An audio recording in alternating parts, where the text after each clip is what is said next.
चरणामृत का रोज सेवन और रजरानी को पास में रखना और नाम जप करना, बस हो गया। उसी को तो भगवान कह रहे हैं अभ्यास योग युक्तेन। अब नाम जप पर ध्यान देते हैं। चरणामृत तो बाहर से हम ले लिए, पर नाम का विषय स्वीकृति से अंदर से होना चाहिए। नाम कठिन तब तक लगता है जब तक हमें लोभ जागृत नहीं होता, भगवत प्रेम का, भगवत प्राप्ति का, आनंद का, दिव्यता का। अभी तो हम बहुत पार्थिव विषयों में लगे हैं। कहाँ हो तुम भाई, कहाँ हो? कैसे तुम्हें नाम में प्रीति होगी, कैसे धाम में प्रीति होगी, कैसे भगवत प्राप्ति होगी, क्या चाहते हो? यही समझ में नहीं आता कि तुम्हारी चाहत क्या है। अरे भाई, इस चाहत को मिटाने के लिए हम भगवत मार्ग में बढ़ रहे हैं। कोई चाह नहीं, जाहिन चाहिए कबहू कुछ तुम सन सहज सने। और ये इसी जन्म में हो सकता है, अन्य योनियों में नहीं हो सकता। नाम जप के लिए अभ्यास बहुत आवश्यक। कल एक उपासक, अरे 20 साल से भजन कर रहे हैं, हमें तो कुछ, फिर हमें गुस्सा लगती है। हमारे ने प्रभु की तुम उपासना का, भजन का अपमान मत कीजिए। 20 साल चलनी में गैया दुहे, दोष दैव को दे। 20 साल भजन, अरे हम कह रहे बिल्कुल भजन की आवश्यकता नहीं। तुम अभी मार्ग ही नहीं जानते अध्यात्म का। अगर आप अपने आप में स्थित हो जाओ तो आपका स्वरूप ही परमात्मा स्वरूप है। क्या किसका भजन करना? आओ, 3.5 हाथ के शरीर में तुम रह रहे हो, अपने को नहीं जान रहे हो, दोष दे रहे हो भगवान को। क्योंकि आपका स्वरूप ही परमात्मानंद है, आपका स्वरूप ही आत्मा में। लौट अपनी तरफ। बड़ा ज्ञानी बनता है, बड़ा प्रयत्नशील बनता है, तो आ संबंध में, संबंध की हो, स्त्री पुत्र परिवार दे भोग ममता, तो फिर क्रिया में सही चल। हाँ, क्रियाएं हो रही हैं शुद्ध, अधर्म आचरण, जहां जैसी वृत्ति गई, जहां जैसी, तो भी कुछ हाथ में है नहीं हो, आप दोष दे रहे हो भजन का। 20 वर्ष हो गए भजन करते और अनुभव में तुम्हें कुछ नहीं आया। मेरी समझ में नहीं आता। मेरी समझ में इसलिए नहीं आता कि उससे बात करो जिसने कभी भजन किया ना हो, तो तुम्हें कहेगा ऐसा। यहां जीवन ही भजन है, यहां आहार ही भजन है। कैसे तुम्हें बताएं? श्वास ही भजन है। भजन की कभी निंदा मत करो। तुम अपनी कमी को देखो। तुम्हारी जबान में पित्त बढ़ने के कारण करुआहट है, तो तुम्हें मिश्री भी कड़वी लगती है, तो पित्त का समन भी वो मिश्री ही कर देगी, पर नियम से पाते रहो। 20 साल नाम जप, कैसी बात कर दी? 20 साल? अरे 1-2 साल भूत प्रेत के मंत्र जप कर लो तो सिद्ध हो जाओगे। वो भूत तुम्हारे पीछे टहलेगा। और पंचभूतों की रचना करने वाला ईश्वर 20 साल से तुम जप कर रहे हो, तुम्हारी समझ में नहीं आया? तुम्हें गुरु नहीं मिला, तुम्हें मार्ग नहीं मिला, तुम मनमानी आचरण करते हो, भगवत विरुद्ध आचरण करते हो। 2-4 माला घुमा लेते होगे तो समझते हो 20 साल से भजन कर रहे हैं। भजन को आप कलंकित मत कीजिए। भजन ऐसी वस्तु नहीं। भजन ऐसे, फिर भी कहते तुम्हारा परम कल्याण होगा अगर 2-4 माला भी कर रहे हो। आज नहीं तो कल समझ में आ जाएगा। अभ्यास भजन का, जो श्री भगवान कह रहे हैं, आप अपनी जिह्वा से तो नाम का जप कर रहे हो और इंद्रियों से अधर्माचरण कर रहे हो। कैसे तुम्हें अनुभव में आ जाएगा? कैसे अनुभव आ जाए? पूरे घड़े में एक छेद कहीं कर दो, वो कभी नहीं भरेगा, कभी नहीं भरेगा। अगर आप भजन का आनंद लेना चाहते हैं तो फिर वही बात आ गई। आसुरी भाव को छोड़िए, गंदी बात को छोड़िए। जो अधर्माचरण करते हुए भजन की सिद्धि प्राप्त करना चाहता है, या तो वो मूर्ख है और या तो माया के द्वारा ठगा गया। ऐसा नहीं है कि तुम पापाचरण करते रहो और भगवत अनुभूति हो जाए, नहीं है ऐसा। आसुरी भाव त्यागे बिना आप भगवदानंद की तरफ नहीं बढ़ सकते। देख लो, न करके देख लो। अपने लोग सोचते हैं पापाचरण करेंगे, नाम में बड़ी सामर्थ्य हो, पाप नष्ट कर देगा। है, पर तुम ये डबल पापाचरण कर रहे हो। एक तो मनमानी अधर्माचरण कर रहे हो, दूसरे ब्रह्मास्त्र का प्रयोग मच्छर मारने के लिए कर रहे हो। ये नामापराध भी तुम्हारे ऊपर लागू हो जाएगा। अरे जिससे छूटने के लिए हम कोशिश कर रहे हैं, उसी को तुम पकड़े हुए हो। क्या है? अज्ञान वृत्ति है। अपने लोगों ने जानते हो कैसे अभ्यास किया है? 2 मंत्र का एक साथ, ऐसे मन को बांधा गया है कि सेकंड के लिए भी विचलित ना हो पाए। सेकंड के लिए तुम्हारे पास सामर्थ्य है, एक मंत्र चल रहा है, पीछे नाम चल रहा है, नीचे नाम, मंत्र को देख रहे, नाम को सुन रहे, कहां भागने का मन को अवसर है। चीख मच जाती थी हृदय में, रो पड़ते थे चिल्ला के। अभ्यास कौन सा कर रहे हो तुम? नाम इधर चल रहा, विषय चिंतन उधर चल रहा, भोग क्रियाओं का सुख ले रहे हो, और ऐसे चल माला ऐसे घूम रहा है। कहां हो तुम? अंगुली में माला घुमाने से भगवत प्राप्ति नहीं होती। चिंतन तुम्हारा कहां चल रहा है? चिंतन कहां चल रहा है? जबान से व्यर्थ की बातें करते हो, झूठ बोलते हो, निंदा करते हो, प्रपंच करते हो, नाम सिद्ध हो जाएगा। नाम का आनंद तुम्हें, नाम दाता, नाम जापक, इनके अपराध कर रहे हो। नाम दाता की निंदा, नाम जापकों की निंदा, तुम्हें नाम सिद्ध हो जाएगा, नाम का लाभ प्राप्त हो जाएगा। कभी देखो करके ऐसा। ऊपर मंत्र लिख रहे हैं, अभी तो एक ही में तुम्हारी बुद्धि नहीं लगेगी कि मंत्र ही पूरा लिख ले। मंत्र चल रहा और नीचे नाम चल रहा है। ऊपर मंत्र चल रहा है जब संन्यास सही उपासना में, नीचे शाम सदाशिव, शाम सदाशिव, शाम सदाशिव। मंत्र एक सेकंड के लिए हटने का समय नहीं, न भूख की चिंता, न प्यास की चिंता। तब तदाकार वृत्ति। कहां तो 5 मिनट बैठ के कभी करो, करके देखो कैसा लगता है। आग लग जाएगी। डबल चला के देखो, राधा बाबा चलाए, उनके जीवन में देखा है। कोई भी महापुरुष, इस मन को ऐसे नहीं बंदी बना लिया जाता। हर उसके भागने के हथकंडे पर हर हथकंडा सीखा।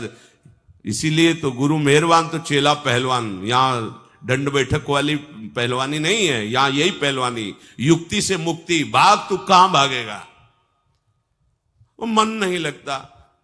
अरे शेर बनो, तुमसे खा के वो तुम्हें दहाड़ रहा है। मन बिल्ली न बन जाए तो बताना, म्याऊं बोलेगा तुम्हारे सामने।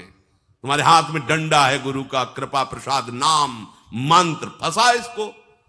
नाम जप में कोई श्रम नहीं है, बस लोभ जगना चाहिए। नाम का लोभ जग जाए।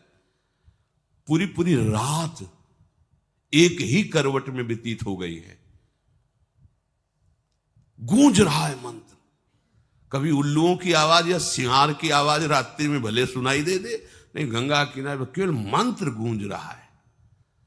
अच्छा, आप लोगों को अभ्यास के लिए कोई श्रम नहीं करना। देखो, सुबह चेतसा नान्यगामिना, समझो भगवान के वचन को। तुम्हारा चित्त कहीं जाए ही ना, ऐसा अभ्यास करो। ऐसा होता है अभ्यास।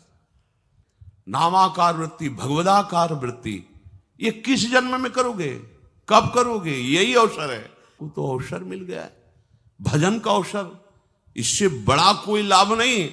अब आप चित्तवृत्ति को कैसे आप बर्बाद करते हैं? जब देखने को मिलता है तो लगता है कैसे बर्बाद करते हैं।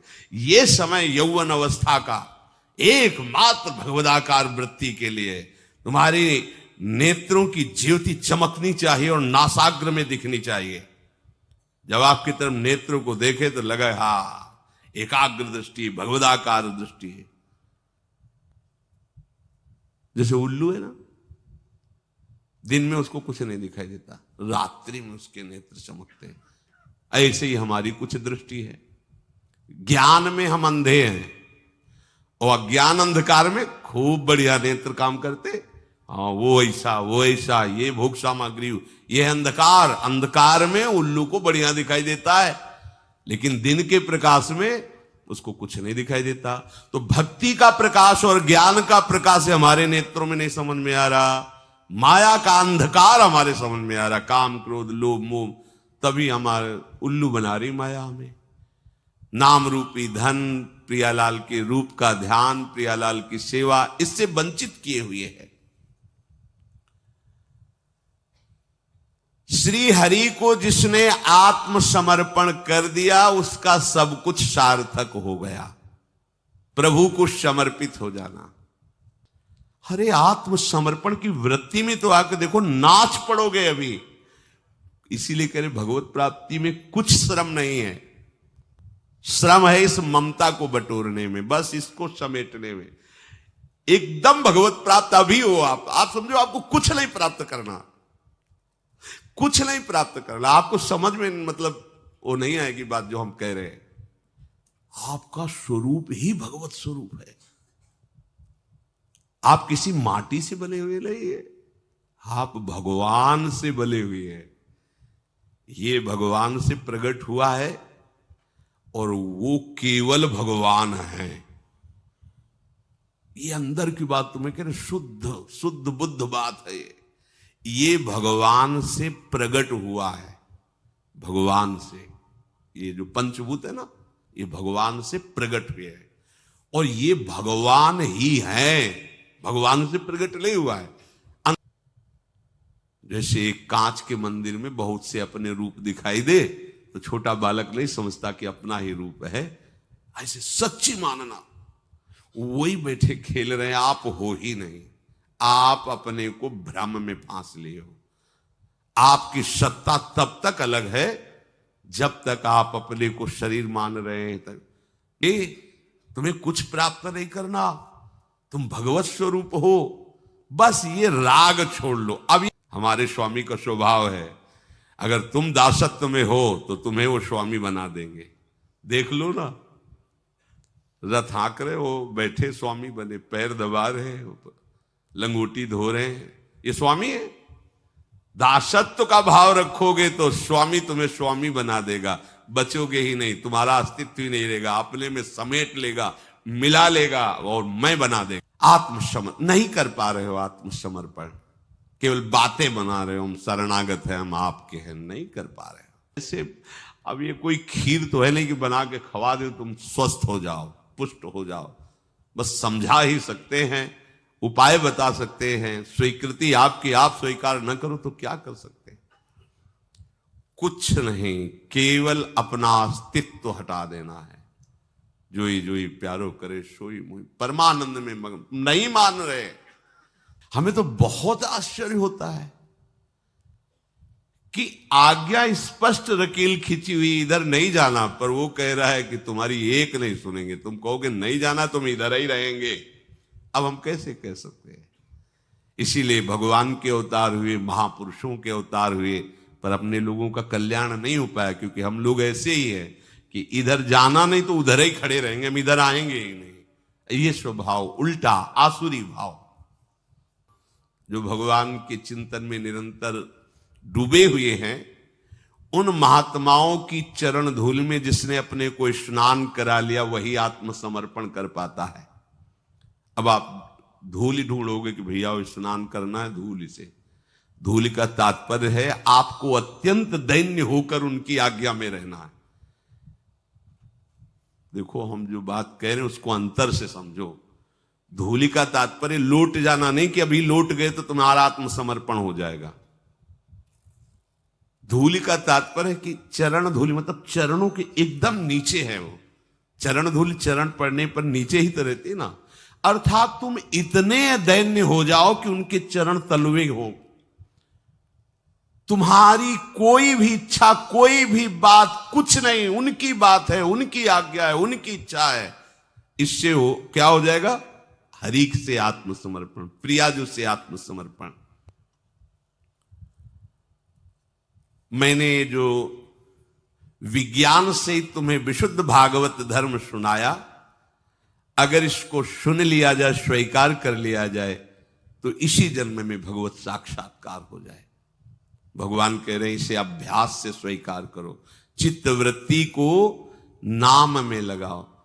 देखो, प्रारंभ में हमने देखा है, इसलिए आपको बता रहे हैं, प्रारंभ में नाम यहां से नहीं चलता है। प्रारंभ में यहां से विषय चिंतन चलता है और नाम को चलाना पड़ता है जिह्वा से। अब चूंकि अपने लोगों को महापुरुषों का संग प्रारंभ से ही मिला, ऐसे भजनानंदी, तो ऐसे संस्कार डाल दिए कि जीवन का लक्ष्य ही एक बन गया कि केवल भजन ही करना है।